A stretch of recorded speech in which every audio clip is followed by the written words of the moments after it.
malaikatuh, sesungguhnya orang-orang yang mengatakan Rabb kami adalah Allah, kemudian mereka istiqamah, maka para malaikat akan turun kepada mereka.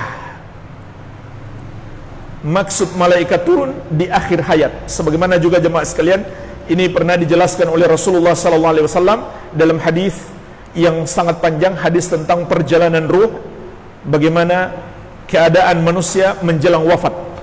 Maka para malaikat akan turun kepada orang-orang yang beriman. Malaikat yang turun itu malaikat yang wajah mereka bersinar putih, lalu akan berbicara kepada mereka. Apa yang mereka sampaikan? 3 kalimat. Yang pertama, alla takhafu, jangan kamu takut. Yang kedua, wala tahzanu, jangan pula kamu bersedih hati. Yang ketiga, wa abshiru bil jannati allati kuntum tu'adun, dan bergembiralah dengan surga yang telah dijanjikan kepadamu. Jadi hilang rasa takut mereka, hilang pula kesedihan mereka, dan berganti dengan kegembiraan. Kita semuanya akan berpisah dengan orang-orang yang kita cintai, maka kita akan bersedih. Tapi orang yang telah menjadi wali Allah ini, kata Allah, mereka tidak bersedih. Kenapa? Malaikat telah datang dan mengatakan, kamu jangan sedih. Artinya orang-orang yang kamu tinggalkan, yang kamu cintai itu, Allah akan menjaga mereka. Makanya jemaah sekalian, di sini ada pelajaran penting sekali bagi kita, terutama para orang tua. Ketahuilah, kunci utama untuk pendidikan anak kita supaya mereka jadi anak baik, supaya mereka dijaga oleh Allah dari keburukan dunia dan keburukan akhirat, maka kita sebagai orang tua jadilah orang yang bertakwa, jadilah orang yang soleh. Ini sebenarnya kunci utama. Jangan kita terlalu berharap anak kita jadi baik sementara kita belum baik. Jadilah kita terlebih dahulu orang soleh, orang baik. Sebagaimana juga kisah Nabi Khidir dan Nabi Musa alaihi wassalam. Ketika Nabi Khidir, Allah perintahkan untuk menegakkan pagar, karena di bawah tanah itu ada harta 2 orang anak yatim. Allah jaga 2 orang anak yatim ini, harta mereka pun Allah jaga. Oleh karena itu Allah perintahkan Nabi Khidir untuk menegakkan pagar yang di bawahnya ada harta anak yatim. Nanti sampai anak yatim ini dewasa, lalu mereka bisa mengambil harta mereka sendiri. Karena mereka masih kecil, mereka belum bisa mengelola harta mereka, maka Allah menjaga harta mereka. Maka Allah pun menyebutkan di surat Al-Kahfi tentang sebab mengapa 2 anak ini dijaga oleh Allah, sampai harta mereka pun dijaga oleh Allah padahal mereka masih kecil, tidak diperebutkan orang-orang harta mereka. Maka Allah jelaskan sebabnya adalah wa kana abuhuma solihah, bapak kedua anak itu adalah orang yang soleh. Bapak kedua anak itu adalah orang yang soleh. Jadi orang yang telah menjadi wali Allah ini hilang kesedihannya walaupun dia akan meninggalkan orang-orang yang dia cintai di kehidupan dunia ini. Kemudian keutamaan yang ketiga, kata Allah, lahumul busyra fil hayatid dunya, bagi mereka kabar gembira di kehidupan dunia. Apa yang dimaksud kabar gembira di kehidupan dunia ini? Syekh As-Sa'di rahimahullah dalam kitab tafsir beliau mengatakan mencakup 4 hal. Yang pertama, orang beriman mencintai dia. Jadi jemaah sekalian, orang itu kalau sudah menjadi wali Allah, Allah cinta kepadanya, dan Allah jadikan orang beriman pun cinta kepadanya. Kemudian yang kedua jemaah sekalian, dia mendapatkan pujian yang baik dari orang-orang. Orang-orang baik memuji dia dengan kebaikan, walaupun dia nggak mengharap pujian. Kalau mengharap pujian itu namanya riya. Riya itu dosa besar. Tapi karena dia betul-betul orang baik, maka orang-orang beriman pun memuji dia. Kemudian yang ketiga, dia mendapatkan mimpi yang baik, atau orang lain memimpikan yang baik untuk dia. Ketika dia telah menjadi wali Allah, Allah berikan mimpi yang baik, atau orang lain memimpikan tentang dia bahwa dia adalah orang yang mendapatkan kebaikan. Kemudian yang keempat, yang dimaksud kabar gembira di kehidupan dunia, dan ini yang paling penting jemaah sekalian, Allah menganugerahkan kepadanya hidayah dan keistiqomahan sampai dia berpisah dengan kehidupan dunia ini. Baik, ini yang dimaksud kabar gembira di kehidupan dunia. Kemudian keutamaan yang keempat, kata Allah, juga bagi mereka kabar gembira di akhirat. Kabar gembira di akhirat adalah surga dan keselamatan dari azab Allah subhanahu wa ta'ala. Jadi ini 4 keutamaan yang Allah jelaskan, yang dianugerahkan oleh Allah kepada wali Allah. Terdapat dalam surat Yunus ayat ke-62 dan 64. Kemudian ayat ke-63 menjelaskan tentang sifat wali Allah.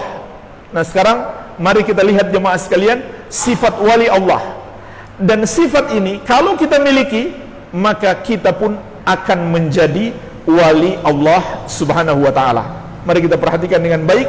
Allah berfirman tentang siapa wali Allah, alladzina amanu wa kanu yattaqun. Wali-wali Allah itu adalah orang-orang yang beriman dan bertakwa. Jadi jemaah sekalian, menjadi wali Allah itu sesuatu yang sederhana, sesuatu yang mudah bagi orang yang Allah mudahkan. Jadi untuk menjadi wali Allah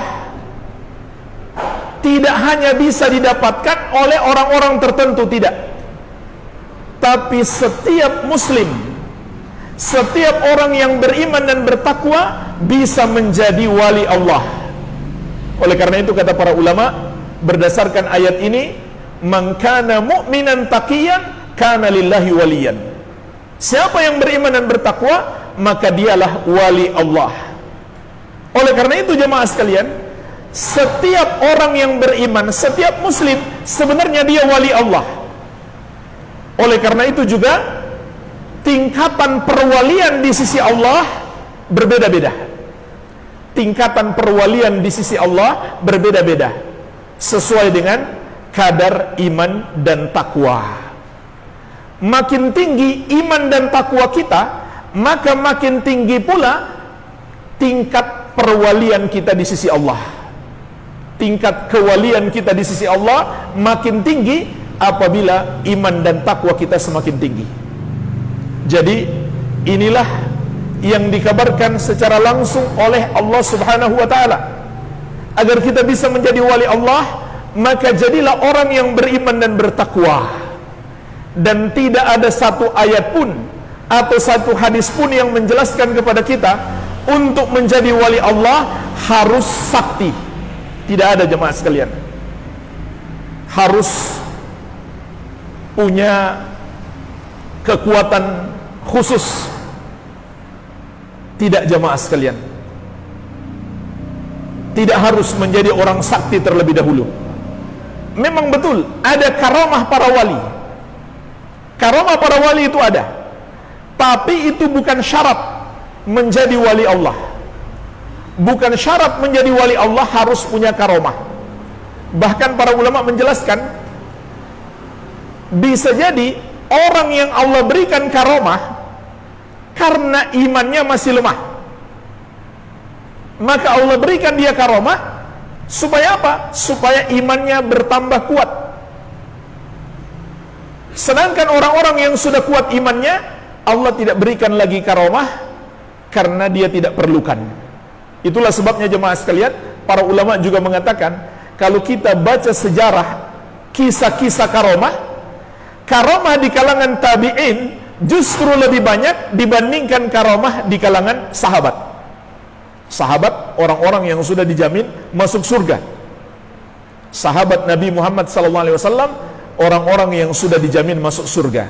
Tingkatan iman mereka yang paling tinggi dari seluruh umat Nabi Muhammad SAW. Maka tingkatan iman yang paling tinggi itu para sahabat.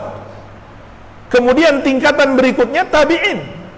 Tapi jemaah sekalian, kisah-kisah karamah, kejadian-kejadian luar biasa lebih banyak pada generasi tabi'in.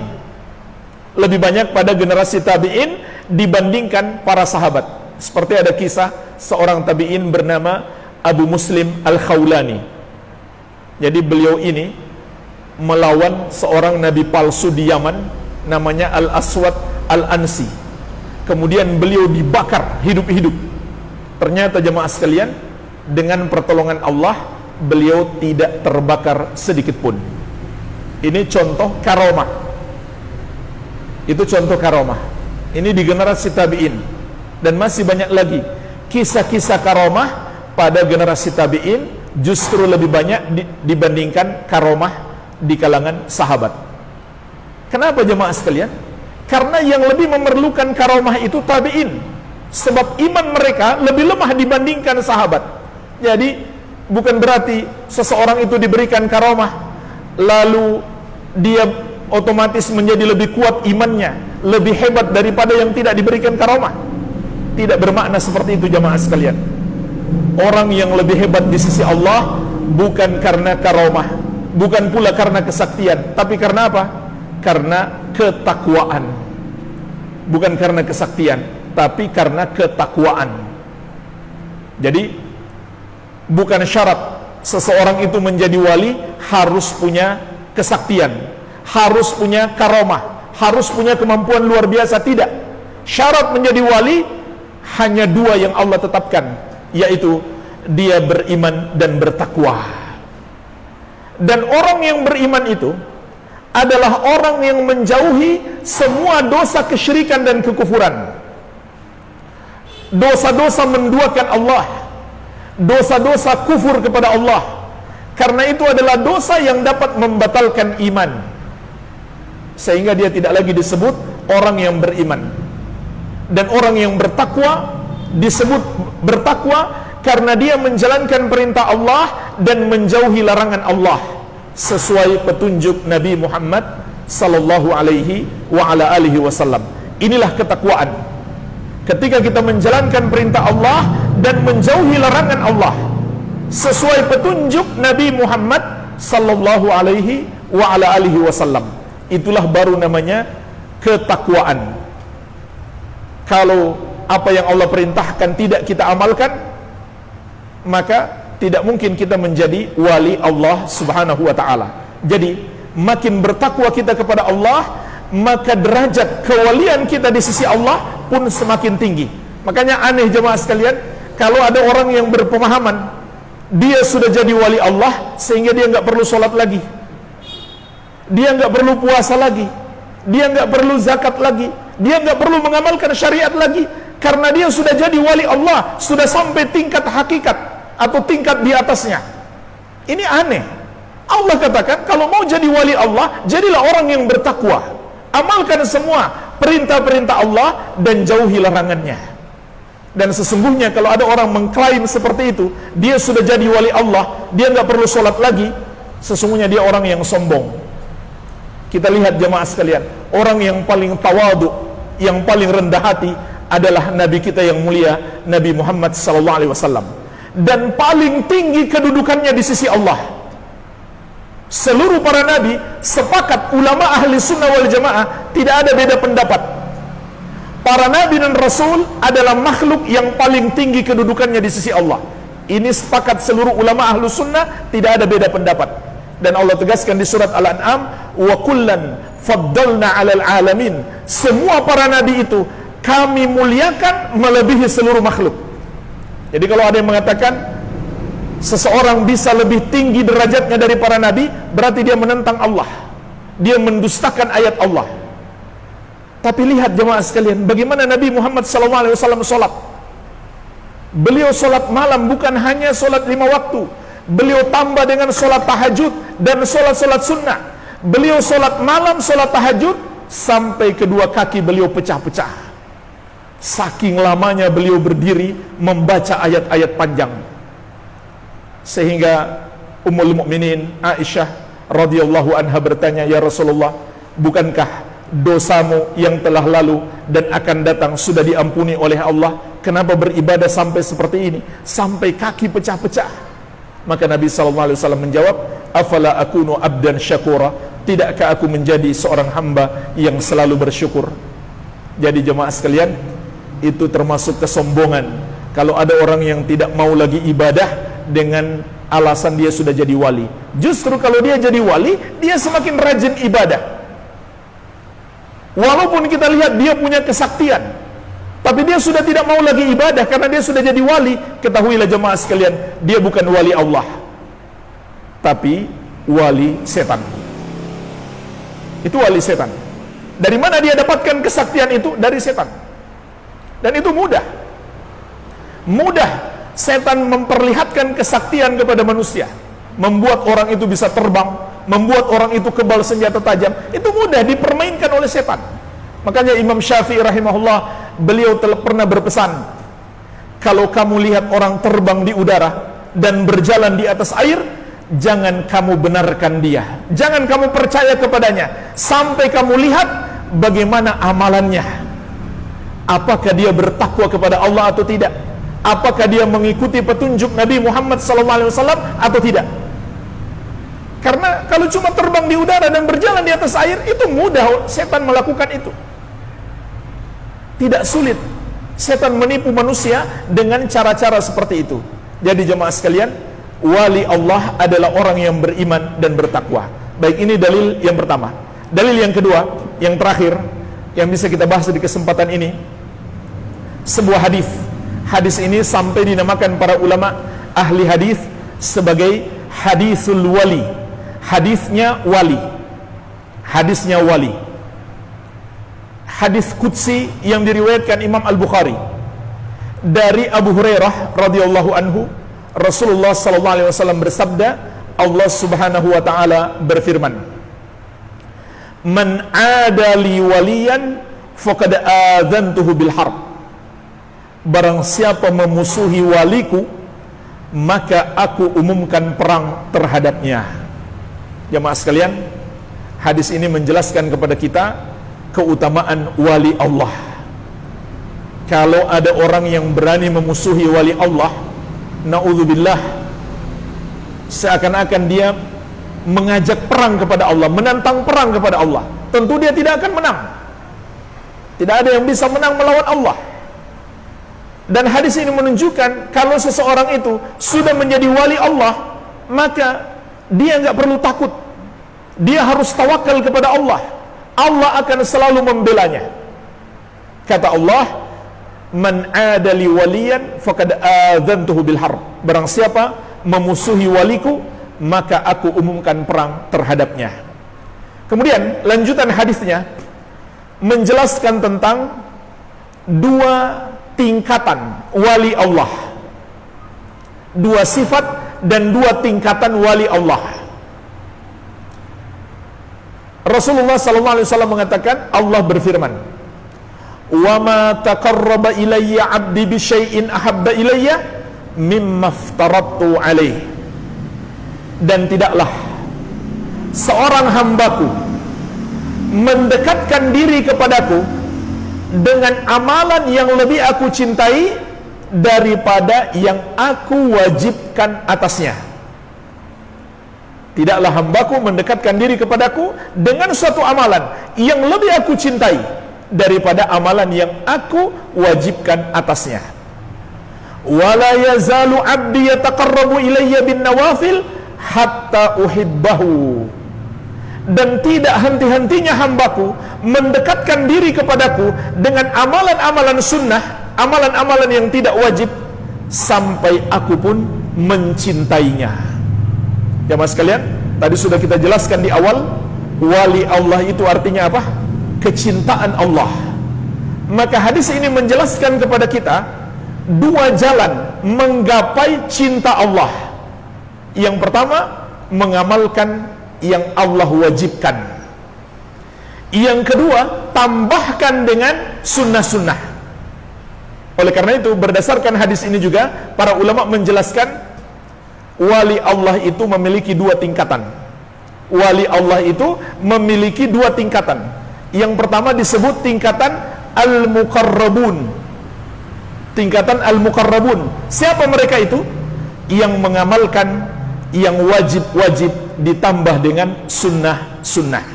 Ini tingkatan wali Allah yang paling tinggi. tingkatan wali Allah yang paling tinggi. Dia amalkan perintah-perintah Allah yang wajib, bukan hanya sampai di situ. Dia tambahkan lagi dengan yang sunnah-sunnah walaupun itu tidak wajib. Kemudian tingkatan yang kedua diistilahkan para ulama dengan tingkatan al-muqtasidun. Siapa mereka itu? Wali Allah yang hanya mengamalkan yang wajib-wajib saja. Yang sunnah-sunnah mungkin sedikit saja mereka amalkan atau bahkan tidak sama sekali. Tapi mereka masih tergolong wali Allah selama yang wajib mereka amalkan. Cuma tingkatannya lebih rendah. Inilah jamaah sekalian, dua tingkatan wali Allah dikabarkan oleh Rasulullah SAW di dalam hadis qudsi. Jadi kalau begitu, untuk menjadi wali Allah, amalkan yang wajib-wajib, dan lebih bagus lagi kalau kita tambahkan dengan yang sunnah-sunnah. Ini cara kita menjadi wali Allah berdasarkan bimbingan Rasulullah SAW. Amalkan apa yang Allah perintahkan dan jauhi apa yang Allah larang. Amalkan apa yang dicontohkan oleh Rasulullah SAW dan tinggalkan yang beliau tidak contohkan kepada kita. Ini jalan untuk menjadi wali Allah Subhanahu wa Ta'ala. Oleh karena itu jamaah sekalian, di sini juga kita dapat pelajaran penting. Orang gila tidak mungkin disebut wali Allah. Orang gila tidak mungkin disebut wali Allah. Kenapa? Dia nggak bisa menjalankan perintah Allah. Dia nggak bisa menjalankan sunnah-sunnah Nabi Muhammad SAW. Dia jalankan pun nggak ditulis pahala. Sebagaimana dia berbuat dosa, nggak ditulis dosa. Nabi SAW mengatakan, rufi al-qalam an thalathatin. Pena itu diangkat dari 3 golongan. Pena itu diangkat dari 3 orang. Apa artinya pena diangkat jemaah sekalian? Dia mengamalkan kebaikan, nggak dicatat pahala. Dia berbuat dosa, nggak dicatat dosa. Siapa 3 orang itu? Yang pertama, anil majnun hatta yakil, dari orang gila sampai dia berakal, sampai akalnya kembali. Wa anin naim hatta yastaykid, yang kedua dari orang tidur sampai dia bangun. Kemudian yang ketiga, wa anis sabi hatta yahtalim, dari anak kecil sampai dia balik. Jadi orang gila tidak mungkin disebut sebagai wali Allah Subhanahu wa Ta'ala. Karena ini ada pemahaman sebagian orang, dia bukan orang gila sembarangan, dia wali Allah. Lalu apa mereka lakukan terhadapnya? Mereka datang kepadanya, tanya nomor. Ada permainan judi, angka-angka. Mereka tanya kepada dia, kira-kira angka berapa yang akan keluar hari ini? Kenapa tanya kepada dia? Katanya dia wali Allah, tahu perkara gaib. Ketahuilah jemaah sekalian, orang yang mengaku-ngaku tahu perkara gaib karena dia sebagai wali Allah, itu termasuk pendusta besar. Dan itulah yang disebut dengan dukun. Yang dinamakan dukun dalam syariat adalah orang yang mengaku-ngaku tahu perkara gaib, dan dia pendusta besar, dan dia adalah orang yang telah mensejajarkan dirinya dengan Allah. Karena Allah tegaskan di surat An-Naml ayat ke-65. Surat An-Naml ayat ke-65, Allah menegaskan, kulla ya'lamu man fis samawati wal ardil ghaiba illallah. Katakanlah, tidak ada satu makhluk pun, baik di langit maupun di bumi, yang mengetahui perkara gaib kecuali Allah. Masa depan itu perkara gaib jamaah sekalian. Setengah detik ke depan itu perkara gaib, nggak ada yang tahu kecuali Allah. Ini penegasan dari Allah. Kok bisa-bisanya kita percaya ada orang sudah jadi wali, jadi dia tahu masa depan orang, dia bisa meramal masa depan, dia tahu perkara gaib. Sama juga dengan orang yang dikatakan dia punya indera keenam, dia anak indigo. Itu semuanya tidak ada. Karena Allah menegaskan, tidak ada yang tahu perkara gaib kecuali Allah. Rasulullah SAW pun tidak tahu kecuali Allah berikan wahyu. Sebagaimana dalam surat Al-Jin, Allah menegaskan, alimul ghaibi fala yudhiru ala ghaibihi ahadan illa man irtada mir rasulin. Allah yang maha tahu perkara gaib, maka Allah tidak tampakkan perkara gaib itu kepada seorang pun kecuali kepada Rasul yang Allah ridhoi. Jadi Rasul tahu perkara gaib kalau Allah berikan wahyu. Kalau tidak, maka beliau tidak tahu. Bagaimana mungkin kita percaya dia bukan Nabi dan Rasul lalu mengaku-ngaku tahu perkara gaib? Maka ketahuilah, yang disebut dukun menurut syariat itu orang yang sok tahu perkara gaib. Sebagaimana sabda Nabi SAW, man atakahinan au arrafan fasaddaqahu bima yaqul faqad kafara bima unzila ala Muhammadin sallallahu alaihi wa ala alihi wasallam. Siapa mendatangi dukun atau tukang ramal, siapa mendatangi dukun atau tukang ramal lalu mempercayainya, maka dia telah kufur terhadap Al-Quran yang diturunkan kepada Rasulullah sallallahu alaihi wa ala alihi wasallam. Bahkan orang yang mendatangi dukun tapi dia enggak percaya kepada dukun, kata Nabi sallallahu alaihi wasallam, lam tuqbalahu salatun arba'ina lailatan. Salatnya tidak diterima selama 40 hari 40 malam. Kalau kita percaya ada orang yang bisa meramal masa depan, yang bisa dimintai tolong supaya bisa memberi pengaruh pada masa depan kita, maka ini kata Nabi sallallahu alaihi wasallam berarti kufur terhadap Al-Qur'an kalau percaya. Kalau datang saja namun enggak percaya, tidak diterima salat selama 40 hari 40 malam. Jadi jemaah sekalian, ini tidak main-main. Ini sangat berbahaya. Percaya kepada orang yang mengaku-ngaku tahu perkara gaib. Jadi untuk bisa menjadi wali Allah, kata Nabi sallallahu alaihi wasallam, amalkan yang wajib-wajib itu minimalnya. Kalau kita tambahkan dengan yang sunnah-sunnah, maka itu lebih bagus lagi. Kemudian jemaah sekalian, lanjutan hadisnya, Allah menjelaskan keutamaan wali Allah dalam hadis qudsi ini. Fa idza ahbabtuhu fakuntu sam'ahu alladhi yasma'u bihi wa basarahu alladhi yubsiru bihi wa yadahu allati yabtishu biha wa rijlahu allati yamshi biha. Kalau aku telah mencintai seseorang, yaitu orang yang menjalankan perintah dan menjauhi dan mengamalkan yang wajib dan mengamalkan yang sunnah tadi, kata Allah, apabila aku telah mencintainya, maka akulah pendengarannya yang dia gunakan untuk mendengar, dan akulah penglihatannya yang dia gunakan untuk melihat, akulah tangannya yang dia gunakan untuk memegang, dan akulah kakinya yang dia gunakan untuk melangkah. Apa arti hadis ini jemaah sekalian? Apakah wali Allah itu menyatu dengan Allah? Sama sekali tidak bermakna seperti itu. Tidak ada seorang ulama pun dari kalangan ulama ahli sunnah, juga dari kalangan ulama 4 madhab yang memahami seperti itu. Tidak ada. Tidak ada ulama ahli sunnah, tidak ada ulama dari 4 madhab yang memahami kalau sudah jadi wali Allah bisa menyatu dengan Allah. Itu pemahaman baru, bukan pemahaman benar. Tidak ada seorang sahabat Nabi Muhammad SAW, tabi'in dan tabi'ut tabi'in memahami kalau sudah jadi wali Allah menyatu dengan Allah. Tidak ada. Itu nggak mungkin, mustahil. Tidak berdasarkan dalil dan juga bertentangan dengan akal sehat. Ini perlu kita ingatkan, karena ada orang berpemahaman seperti itu. Kalau dia sudah jadi wali Allah, sudah sampai tingkatan tertentu, dia sampai bisa menyatu dengan Allah. Itu pemahaman baru, tidak dipahami seperti itu oleh para sahabat Nabi Muhammad sallallahu alaihi wasallam, para tabi'in, tabi'ut tabi'in, para imam yang 4, Abu Hanifah, Malik, Syafi'i dan Ahmad. Nggak ada yang memahami seperti itu. Itu pemahaman baru dan bertentangan dengan akal sehat. Karena nggak mungkin menurut akal sehat makhluk yang lemah menyatu dengan Allah yang maha kuat, makhluk yang rendah menyatu dengan Allah yang maha tinggi, makhluk yang hina menyatu dengan Allah yang maha mulia. Makhluk setinggi apapun kedudukan dia, tetap dia masih berurusan dengan kotoran. Makanya jemaah sekalian, kalau kita baca buku fikih, hadis-hadis bagaimana petunjuk Nabi Muhammad SAW dalam beristinja,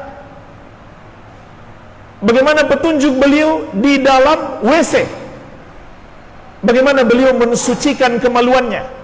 Ini seorang Nabi masih tetap mengeluarkan dari tubuhnya najis. Itu manusia. Bagaimana mungkin disamakan, disatukan dengan Allah yang maha suci dari semua kotoran-kotoran itu? Jadi kalau ada orang mengatakan karena dia sudah jadi wali Allah, dia menyatu dengan Allah, sama saja dia menghina Allah. Sama saja dia menghina dan merendahkan Allah Subhanahu wa ta'ala. Lalu apa makna hadis ini jemaah sekalian? Para ulama ahli sunnah menjelaskan makna hadis ini, akulah pandangannya yang dia gunakan untuk memandang. Artinya dia tidak memandang kecuali yang Allah ridhoi. Kalau ada misalkan lawan jenis bukan istrinya, bukan mahramnya, dia palingkan pandangan. Sebagaimana Al-Fadl bin Abbas radhiyallahu anhuma, sepupu Nabi Muhammad SAW, ada seorang wanita lewat, kemudian dipandang oleh Al-Fadl, maka Nabi SAW megang kepalanya dan beliau putar kepalanya. Jangan lihat, itu wali Allah jemaah sekalian. Jaga pandangan matanya. Akulah pendengarannya yang dia gunakan untuk mendengar. Artinya dia tidak mau mendengar kecuali yang Allah ridhoi. Kalau ada orang datang kepada dia menceritakan tentang keburukan orang lain, dia nggak mau dengar. Dia tidak mau dengar. Ghibah jemaah sekalian. Bukan hanya yang bicara ghibah yang dosa, yang mendengar pun ikut dosa. Dia nggak mau dengar. Kalau ada orang yang berucap kata-kata kotor atau kata-kata yang bisa menyesatkan, maka dia berpaling darinya. Dia tidak mau dengar. Itu maknanya. Akulah tangannya yang dia gunakan untuk memegang. Akulah kakinya yang dia gunakan untuk melangkah. Artinya tangannya, kakinya tidak dia pergunakan kecuali untuk mencari ridha Allah. Itu maknanya jemaah sekalian. Allah berikan hidayah kepadanya. Ini keutamaan menjadi wali Allah. Allah berikan hidayah kepadanya sehingga dia tidak gunakan anggota tubuhnya untuk berbuat maksiat kepada Allah. Itu pertolongan Allah. Itu pertolongan Allah. Jadi jangan kita mengira pertolongan Allah itu hanya Allah lancarkan bisnis kita. Tidak. Pertolongan Allah terbesar apabila Allah jaga diri kita dari perbuatan maksiat. Itu pertolongan terbesar yang Allah berikan kepada kita. Kalau Allah jaga kita dari perbuatan-perbuatan dosa dan Allah kuatkan kita untuk melakukan amal-amal ketaatan. Kemudian jemaah sekalian, akhir hadis ini, dan ini sekaligus juga membantah pemahaman Allah menyatu dengan makhluk. Akhir hadisnya, lanjutan hadisnya, Allah berfirman, "Wala in sa'alani la'u'tiyannahu, wala in ista'adzani la'u'idzannahu." Wali Allah ini, kalau kata Allah, kalau dia meminta sesuatu kepadaku, pasti aku kabulkan. Kalau dia mohon perlindungan, pasti aku lindungi.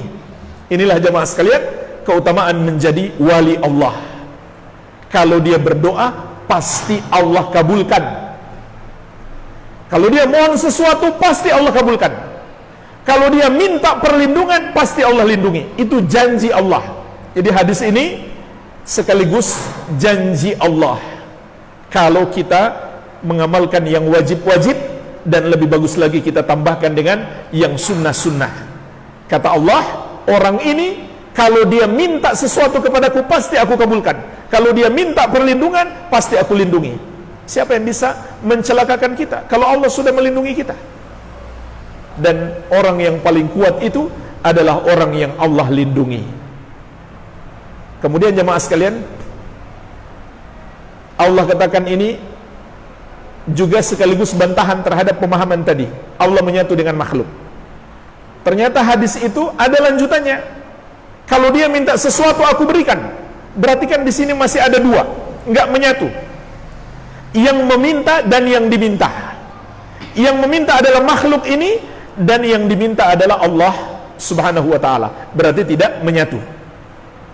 Kalau dia minta perlindungan, aku lindungi. Menunjukkan ada yang minta perlindungan, ada yang dimintai perlindungan. Berarti tidak menyatu antara Allah dengan makhluk. Maka inilah dalil yang kedua, hadis yang menjelaskan kepada kita tentang keutamaan dan sifat-sifat wali Allah subhanahu wa ta'ala. Semoga kita semuanya insya Allah termasuk orang-orang yang menjadi wali Allah subhanahu wa ta'ala. Dan ketahuilah jemaah sekalian, wali Allah itu nggak perlu mengklaim saya wali Allah. Justru itu dilarang, karena Allah mengatakan fala tuzakku anfusakum wa a'lamu bimanittaqa. Jangan kamu sucikan dirimu sendiri, jangan kamu tinggikan dirimu sendiri. Allah yang lebih tahu siapa yang bertakwa. Jadi justru orang yang mengaku-ngaku wali Allah, maka dia menyelisihi ketentuan Allah subhanahu wa ta'ala. Orang yang menjadi wali Allah itu justru bersikap tawadu dan selalu berharap-harap cemas. Nggak bisa kita mengatakan saya pasti jadi wali Allah, saya pasti orang yang beriman dan bertakwa. Tidak jemaah sekalian, kita harus selalu berada dalam keadaan harap-harap cemas, harap dan takut kepada Allah. Kita harapkan semoga kita termasuk orang yang beriman dan bertakwa, yang amalannya diterima. Dan kita khawatir, kita takut, jangan-jangan amalan kita ini tidak diterima karena banyak kekurangan. Ini sifat wali Allah. Kalau orang mengaku-ngaku wali Allah, pasti wali Allah, ini ada bentuk kesombongan. Justru kalau menjadi wali Allah harus bersifat tawadu, merendah, tidak menyombongkan diri. Walhamdulillah, inilah pembahasan singkat tentang siapa wali Allah dan sifat-sifatnya dan bagaimana cara menjadi wali Allah. Masih ada sedikit waktu untuk tanya jawab. Kalau ada pertanyaan saya persilahkan. Waalaikumsalam warahmatullahi wabarakatuh.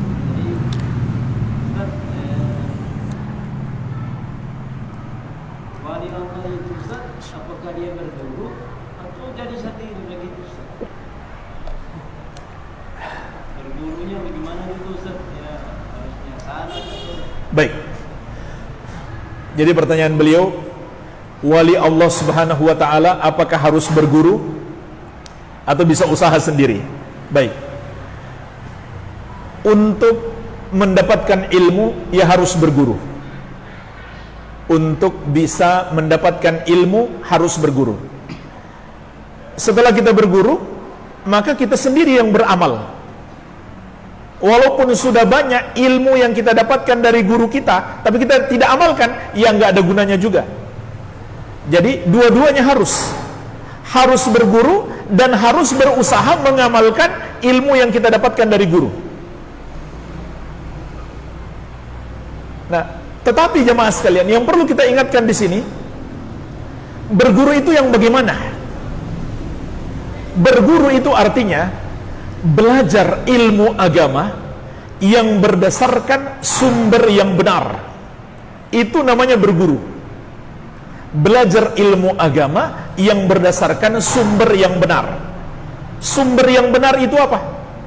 Rasulullah SAW mengabarkan kepada kita hanya dua sumber yang benar. Taraktu fikum amraini ma in tamassaktum bihima lan tadillu abadan, kitab Allah wa sunnat rasuli.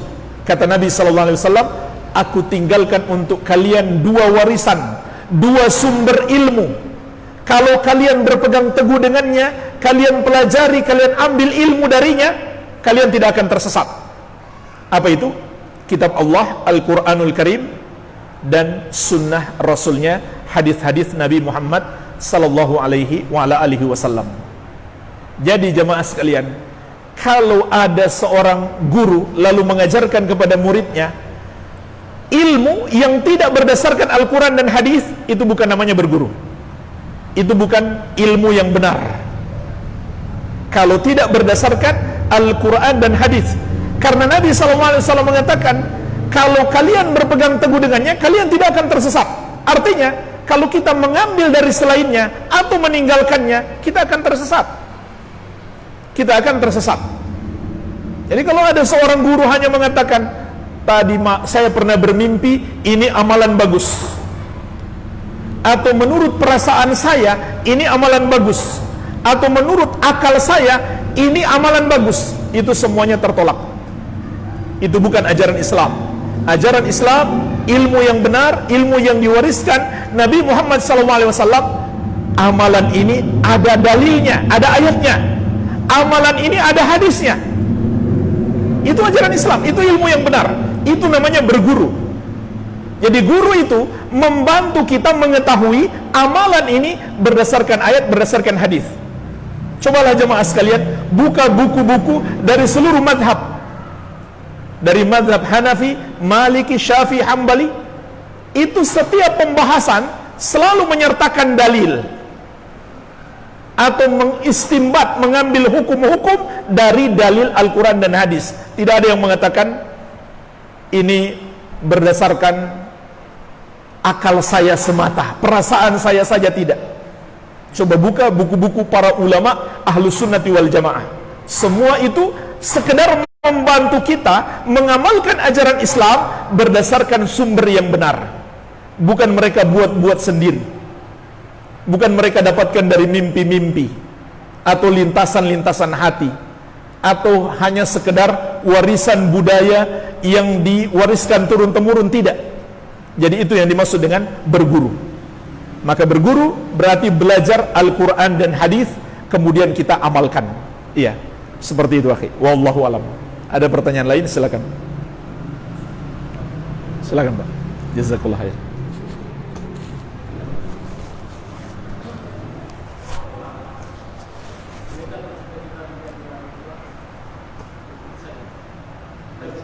Baik, bolehkah bercita-cita menjadi wali Allah? Bahkan wajib. Kan tadi sudah kita jelaskan, wali Allah itu orang yang beriman dan bertakwa. Berarti wajib kita semuanya berusaha, bercita-cita menjadi wali Allah. Setiap orang yang beriman dan bertakwa, dia adalah wali Allah. Maka wajib bagi kita menjadi orang yang beriman dan bertakwa. Yang tidak boleh adalah mengklaim, memastikan saya pasti wali Allah, karena itu bertentangan dengan ayat fala tuzakku anfusakum. Jangan kamu mensucikan dirimu sendiri, jangan kamu meninggikan dirimu sendiri.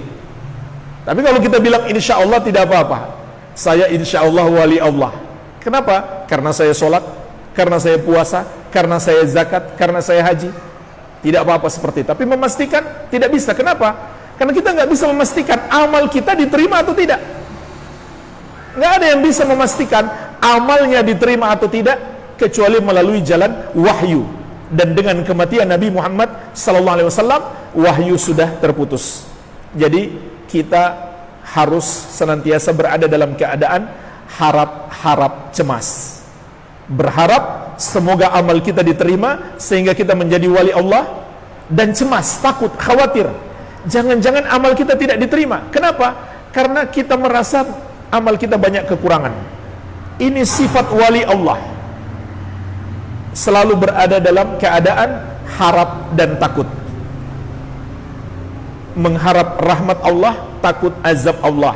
Sebagaimana di surat Al-Isra ayat 57, ini juga ayat yang menjelaskan tentang sifat wali-wali Allah. Yarjuna rahmatahu wa yakhafuna azabah. Mereka mengharap rahmat Allah dan takut azabnya. Jadi kalau ada orang mengklaim saya pasti selamat dari neraka, dia bukan wali Allah. Karena Allah kabarkan surat Al-Isra ayat 57, sifat wali Allah mengharap rahmatnya, takut azabnya. Jadi itu yang tidak boleh. Tapi bercita-cita, berharap kepada Allah, dan berdoa juga. Berdoa kepada Allah agar kita menjadi wali Allah Subhanahu wa ta'ala. Justru itu hal yang baik, itu hal yang harus kita lakukan. Iya, seperti itu Pak. Wallahu alam. Ada pertanyaan lain? Waalaikumsalam warahmatullahi wabarakatuh.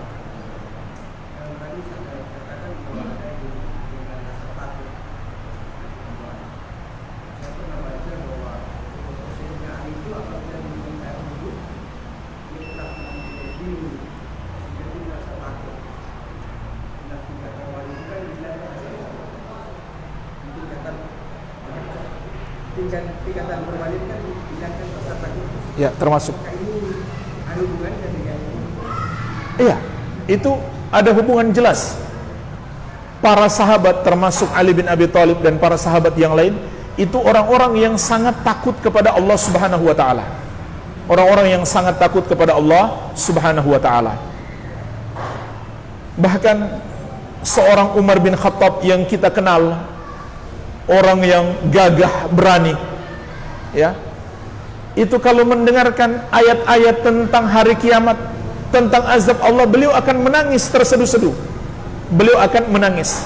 Apalagi Abu Bakar, sampai ketika Nabi SAW menunjuk Abu Bakar menjadi imam menggantikan beliau, itu Aisyah mengingatkan, ya Rasulullah, Abu Bakar itu hatinya sangat lembut, dia sangat takut kepada Allah. Khawatirnya kalau dia baca ayat tentang azab-azab Allah, nanti gak keterusan, karena dia menangis karena saking takut kepada Allah. Ini wali-wali Allah yang sebenarnya, bukan orang yang sudah seakan menjamin dia pasti masuk surga. Bahkan gak sampai di situ, dia juga berani menjamin murid-muridnya, kalau jadi murid saya pasti masuk surga. Ini bukan wali Allah jamaah sekalian, ini orang sombong, bukan sifat wali Allah. Wali Allah itu takut jangan sampai Allah masukkan ke dalam neraka. Itu sifat wali-wali Allah yang tingkatan paling tinggi. Nah, tadi kita lupa jelaskan, siapa umat Nabi Muhammad SAW yang tingkatan kewaliannya paling tinggi? Siapa jamaah sekalian? Para sahabat. Para sahabat Nabi Muhammad SAW, mereka itulah sadatul aulia, pemimpin-pemimpinnya para wali. Tidak mungkin ada generasi setelah sahabat yang akan melebihi para sahabat Nabi Muhammad SAW. Bersamaan dengan itu, mereka orang-orang yang sangat takut kepada Allah, takut dimurkai oleh Allah Subhanahu wa Ta'ala. Kok ada orang zaman kita sekarang nggak jelas amalannya dari mana, dia seakan-akan sudah yakin pasti selamat, bahkan berani menjamin kalau ikut kelompoknya menjadi muridnya pun dia bisa jamin selamat. Ini bukan sifat wali Allah, ini sifat orang yang menyombongkan diri. Jadi wali Allah itu senantiasa takut kepada Allah, berharap-harap cemas semoga dimasukkan ke dalam surga dan dijauhkan dari api neraka. Jemaah sekalian, waktu kita sudah habis. Inilah yang bisa saya sampaikan, semoga bermanfaat. Lebih dan kurangnya saya mohon maaf. Wabillahi taufik. Subhanakallahumma wabihamdik, asyhadu an la ilaha illa anta, astaghfiruka wa atubu ilaik. Wa sallallahu ala nabiyyina Muhammadin wa alihi wasallam. Walhamdulillahi rabbil alamin. Wassalamualaikum warahmatullahi wabarakatuh.